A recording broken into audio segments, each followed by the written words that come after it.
2020 में असदुद्दीन ओवैसी की कामयाबी ने सबको चौंका दिया।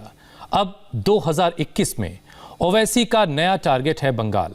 आजकल असदुद्दीन ओवैसी 3 मुद्दों पर जबरदस्त एक्टिव हैं: मस्जिद, मुसलमान, किसान और लव जिहाद। ओवैसी का अगला गेम प्लान क्या है? हमारे सीनियर एडिटर टी राघवन ने हैदराबाद जाकर पता किया और एक रिपोर्ट तैयार की। इस रिपोर्ट में ओवैसी के 2021 का विजन है।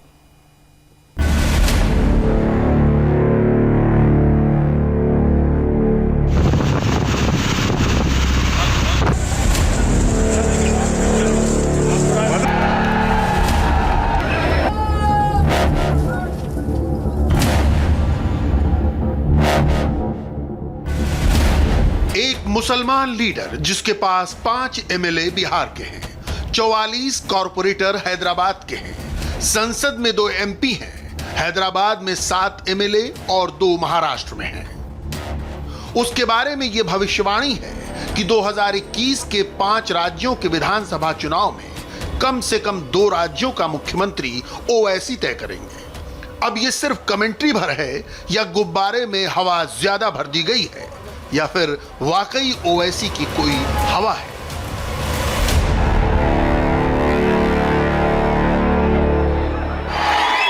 मैं हलवा नहीं हूं, मैं लाल मिर्ची हूं, याद रखो। तुम हलवा समझ के खाना, किसी को अपने पास नहीं आना।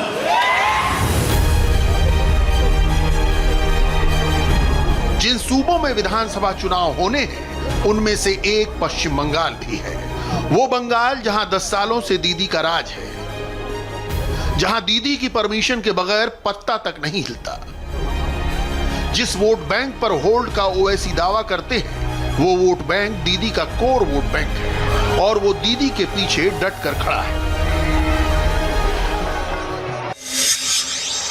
अब यहाँ पर 2 सवाल हैं। आखिर ओवैसी में सिर्फ हवा ही हवा भरी है तो ममता बनर्जी को इस हवा से उड़ने का डर क्यों सता रहा है? और दूसरा कि ओवैसी आखिर किस भरोसे इतने दमखम के साथ यहाँ चुनाव लड़ने और जीतने का दावा कर रहे हैं? और इन दोनों ही सवालों के जवाब बिहार चुनाव नतीजों में छिपे हुए हैं। जब करो या मरो की स्थिति में बहुत मामूली अंतर से एनडीए को बढ़त मिली तो ओवैसी की सियासत समझ में आई। एनडीए और यूपीए दोनों की नजरें ओवैसी पर गई और ओवैसी किंग मेकर की भूमिका में नजर आए। ओवैसी भारतीय राजनीति की शतरंज का वो मोहरा है जिसकी चाल का अनुमान लगाना बहुत मुश्किल है। वो कब अपनी ढाई चाल से नुकसान पहुंचा दें, आसानी से गेस नहीं किया जा सकता, यानी इन्हें रोका नहीं जा सकता। इसलिए जब वो आगे बढ़ते हैं तो विरोधियों के लिए घातक हो जाते हैं। इस बात को समझना है तो ओवैसी की इन बातों को सुनिए जिसे उन्होंने दलित आइकॉन कांशीराम को कहते सुना था। पहला चुनाव हारने, दूसरा नजरों में आने, तीसरा जीतने के लिए होता है। ओवैसी अगर कांशीराम के इस सिद्धांत पर चलते भी हैं तो एक बात तो स्पष्ट है कि पश्चिम बंगाल के चुनाव में वो ऐसे ही नहीं उतर रहे। प्रेजेंट के साथ फ्यूचर की भी पूरी प्लानिंग है। हम आ रहे बंगाल को, आ रहे अब बराबर आएंगे बंगाल को। मुर्शिदाबाद भी जाएंगे, मालदा भी जाएंगे, दिनाजपुर जाएंगे, सब जगह जाएंगे। आप बोलते जाइए, मेरे को फर्क पड़ने वाला नहीं है। मैं रुकने वाला नहीं हूं। मैं पहले भी कह चुका हूं कि आप जितना बोल सकते बोलिए, मैं आपका जवाब नहीं दूंगा। जनता जवाब देगी, कुदरत जवाब देगी। मेरी मौत मेरे को रोक सकती है। ओवैसी पश्चिम बंगाल आ रहे हैं। इनका कॉन्फिडेंस भी जबरदस्त है, लेकिन सवाल है कि क्या बस इतनी हवा से ही वो पश्चिम बंगाल की सियासी फिजा में अपनी पतंग उड़ा पाएंगे? क्योंकि ग्राउंड पर यह सब इतना आसान नहीं लगता। अरे भाई, अगर नहीं है तो क्यों दर्द हो रहा है पेट में? छोड़ दीजिए ना, अच्छा ही है ना। जब नहीं है तो क्यों दर्द हो रहा है? छोड़ दीजिए ना। नहीं है तो आप फिक्र मत करिए, आराम से बैठिए ना। आप है तो फिर फिक्र करिए, देखिए ना। कुछ करते हैं तो क्यों कर रहे हैं? फिर बोलते नहीं है। अरे नहीं है, ठीक है, अच्छा है ना। आपको फायदा है, हमारे ओपोनेंट्स को फायदा है। असदुद्दीन ओवैसी ने पश्चिम बंगाल में अभी तक एक भी रैली नहीं की है। यहाँ तक कि उन्होंने पश्चिम बंगाल में कदम तक नहीं रखा है। वहीं ममता बनर्जी और बीजेपी ने रैलियों और रोड शोज की झड़ी लगा दी है। बीजेपी शुद्ध रूप से ममता हटाओ अभियान पर काम कर रही है, हिंदू बंगाली कॉम्बिनेशन पर फोकस कर रही है। वहीं ममता बनर्जी ने बाहरी को मुद्दा बनाकर अपने कोर वोटर्स पर भरोसा किया है। इन दो बड़े दावेदारों के बीच असदुद्दीन ओवैसी कहां पर हैं, ये उन्हें समझना होगा, उन्हें अपनी जगह तलाशनी होगी, क्योंकि पश्चिम बंगाल न तो हैदराबाद है और न ही बिहार का सीमांचल। बिहार के मुसलमान और बंगाल के मुसलमान में काफी अंतर है। ओवैसी की छवि इस वक्त मुसलमानों के सबसे बड़े नेता की भले बनाई जा रही हो, लेकिन जमीनी सच्चाई ये भी है, हर मुसलमान एक समान उत्साह से ओवैसी के साथ नहीं है। अनेक मुसलमान ओवैसी को अपना नेता नहीं मानते, उन पर समुदाय को बांटने का आरोप लगाते हैं। दशकों से करोड़ों मुसलमान बड़ी पार्टियों का साथ देते आए हैं और ये पार्टियां उनके साथ अन्य समुदायों के जैसा ही बर्ताव करती रही हैं। जब तक उनके हितों की बात होती रही, तब तक मुसलमानों को अलग वर्ग के रूप में खड़ा होने का जोखिम नहीं उठाना पड़ा। पहले कांग्रेस और लेफ्ट ने यह भूमिका निभाई। मंडल आंदोलन के बाद आरजेडी, समाजवादी और बीएसपी जैसी पार्टियों ने, एआईएमआईएम जैसी कुछ पार्टियों ने जब अलग रास्ता अख्तियार किया तो नतीजा वोट बैंक के रूप में सामने आया। यही कारण है कि मुस्लिम वोट की राजनीति करने वाली पार्टियां ओवैसी को बीजेपी की बी टीम या वोट कटवा कहती हैं, जिसका फायदा बीजेपी को मिलता है। কিছু সংখ্যালঘুদের মধ্যেও কিছু উগ্রপন্থা লোক বেরিয়ে গেছে এবং এরা বিজেপির কাছে টাকা নেয়, মাথায় রাখবেন। বিজেপির কাছে টাকা নেয় একটা দল আছে হায়দ্রাবাদে, তাদের বাড়ি এখানে বাড়ি নয়। তারা এখানে এসে মিটিং করে বলছে আমি তোমাদের প্রোটেকশন দেব, এই ভুলটা করতে যাবেন না সংখ্যালঘু ভাই বোনেরা। যেমন হিন্দু ভাই বোনেরাও উগ্র রাজনৈতিকবাদের কাছে, উগ্র হিন্দুবাদের কাছে মাথা সমর্পণ করবেন না। अटल बिहारी वाजपेयी बीजेपी की कायद की, वो एनडीए का हिस्सा रही। गुजरात में इतना बड़ा फसाद हुआ। अब ममता बनर्जी अगर ये कह रही हैं तो ममता बनर्जी को अब तक साबिका पड़ा है मीर जाफर और मीर सादिक से। ममता बनर्जी को एक 6 मुसलमान से अभी तक साबिका नहीं पड़ा, वो पड़ जाएगा। अगर वो ये कह रही हैं दौलत मिली है, तो भाई असदुद्दीन ओवैसी को कोई इतना बड़ा आदमी पैदा नहीं हुआ दुनिया में जो दौलत की बिना पे खरीद सके। दीदी जब ओवैसी पर बीजेपी की बी टीम होने का आरोप लगाती हैं तो उसके पीछे अपनी वजह है। दरअसल ओवैसी जब बंगाल में चुनाव लड़ते हैं तो वो सिर्फ सेक्युलर वोटों का बंटवारा नहीं करते, बल्कि दूसरी सीटों को भी प्रभावित करते हैं, जिससे फायदा बीजेपी को मिलता है। जबकि एआईएमआईएम का कहना है कि जब बिहार चुनाव से पहले उन्होंने महागठबंधन में शामिल होने की इच्छा जताई थी तो उन्हें भगा दिया गया। आरजेडी और कांग्रेस को डर सता रहा था कि ओवैसी की एंट्री से नुकसान हो सकता है या फिर उन्होंने कमतर आंका। लेकिन यही सवाल अब बंगाल में खड़ा हो रहा है और यही कंडीशन हो सकता है कि बंगाल में भी दोहराई जाए। फाइनल रिपोर्ट यह है कि फिलहाल बंगाल में ओवैसी अकेले लड़ रहे हैं। सीमांचल से लगी सीटों पर चुनाव लड़ने की प्लानिंग है, लेकिन सबसे बड़ा सवाल यह है कि बंगाल में पतंग उड़ाने की ताकत उनको कहां से मिल रही है। बंगाल का मुसलमान क्या सिर्फ मुसलमान के नाम पर वोट देगा? दीदी को निकालकर मुसलमानों के दिल में ओवैसी कैसे जगह बनाएंगे? बंगाली मुसलमान बंगाली बोलता है, वो उससे कैसे कनेक्ट करेंगे? इन सवालों का जवाब जानने के लिए मालदा की कलियाचक मस्जिद के बाहर खड़े इन मुसलमानों ने ओवैसी को लेकर अपनी राय रखी। कलियाचक की मशहूर 5 तला मस्जिद के आसपास के इलाके में 90% मुसलमान हैं। कांग्रेस के अब्दुल गनी खान चौधरी का क्षेत्र रहा है, लेकिन ओवैसी को लेकर मुसलमानों ने जो कहा वो ओवैसी के लिए ही बड़ा चैलेंज होगा। इस बार क्या पश्चिम बंगाल के चुनाव में एआईएमआईएम का फैक्टर होगा? नहीं होगा। यहाँ से कांग्रेस वो नहीं होगा। मीम का कोई अस्तित्व तो नहीं है इधर। कारण क्या है?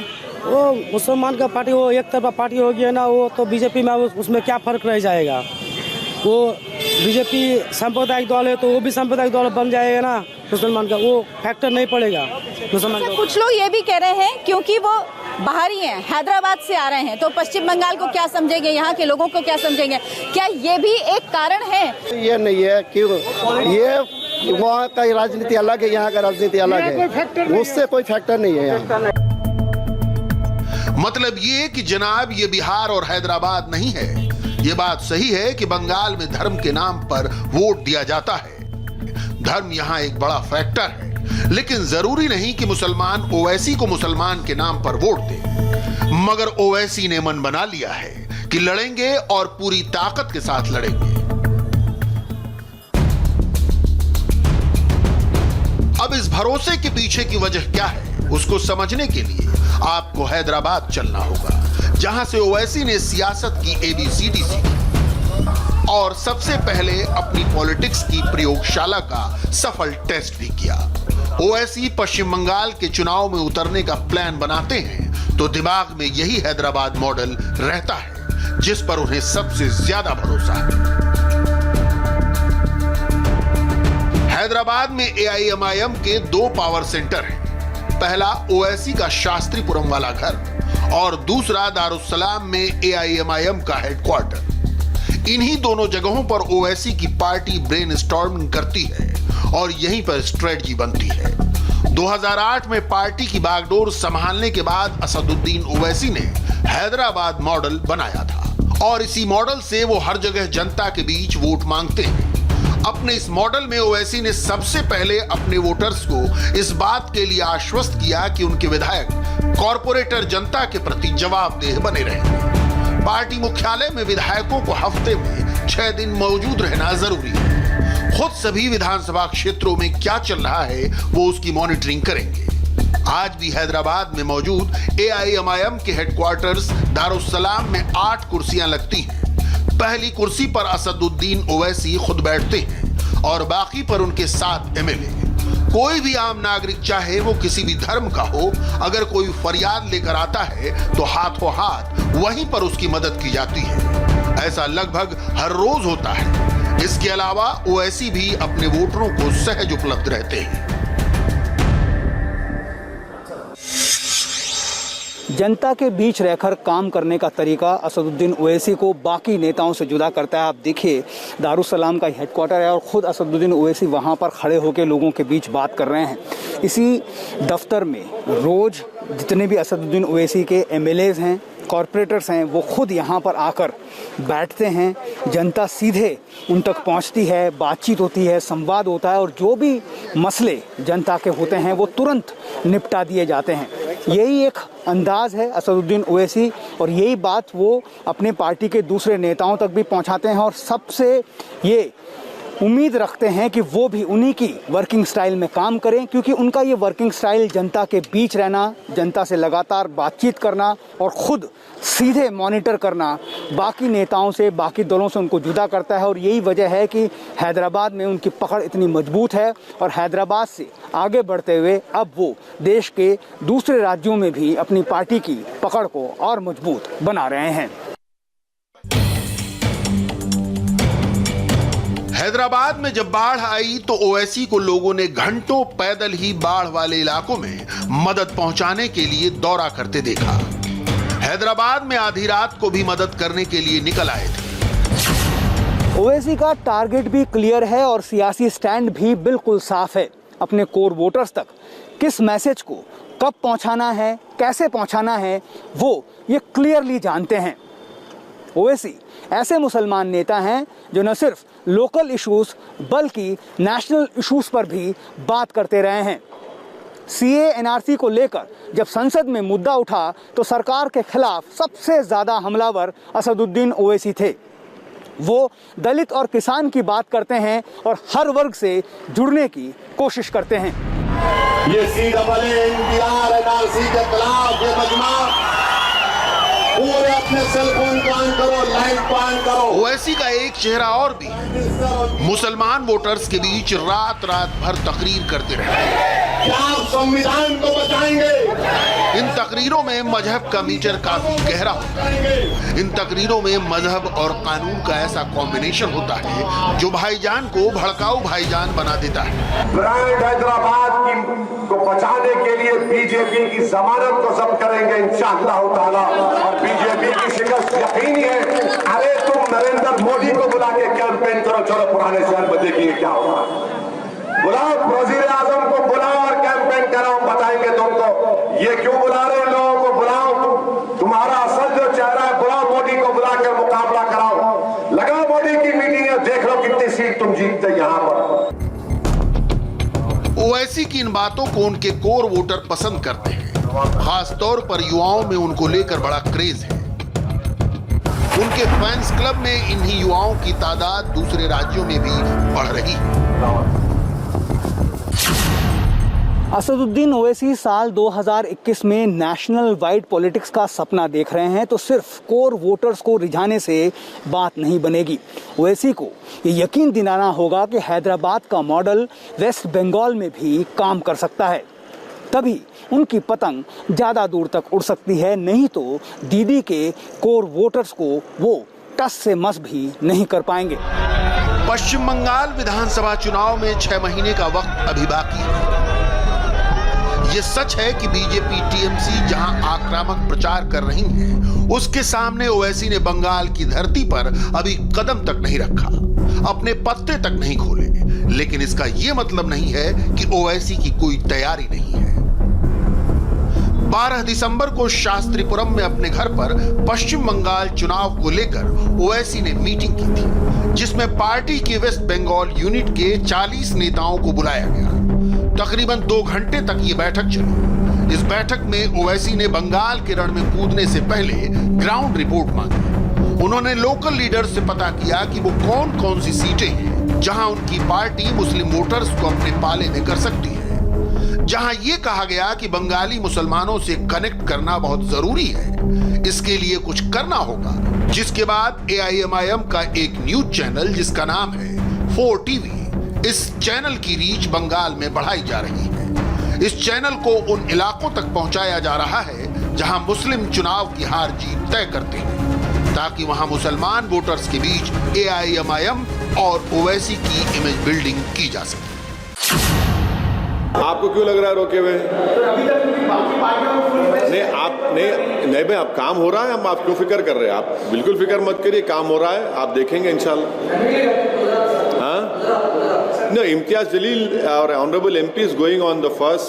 He's going to stay there for 2 days. He's going to meet everyone. He's going there. Her political party अपने आप को आगे बढ़ाती है, तो इसमें कोई ताज्जुब की बात नहीं होनी चाहिए। कर रहे हैं, कोशिश कर रहे हैं, देखिए क्या होता है। असदुद्दीन ओवैसी पानी की गहराई को देखकर छलांग लगाने वालों में से हैं। उन्हें यह अच्छी तरह पता है कि पश्चिम बंगाल का मुसलमान ममता बनर्जी से इतनी जल्दी टूटकर AIMIM को सपोर्ट नहीं करेगा। इसीलिए वो सब कुछ देख समझ रहे हैं, रणनीति बना रहे हैं, और इसी वजह से चुनावी समर में कूदने के फाइनल फैसले को उन्होंने अभी तक होल्ड पर रखा है। यहाँ वक्त एक छोटे से ब्रेक का है। ब्रेक के बाद देखिए नए साल के पहले दिन इकोनॉमी के मोर्चे पर कैसे मिली अच्छी खबर।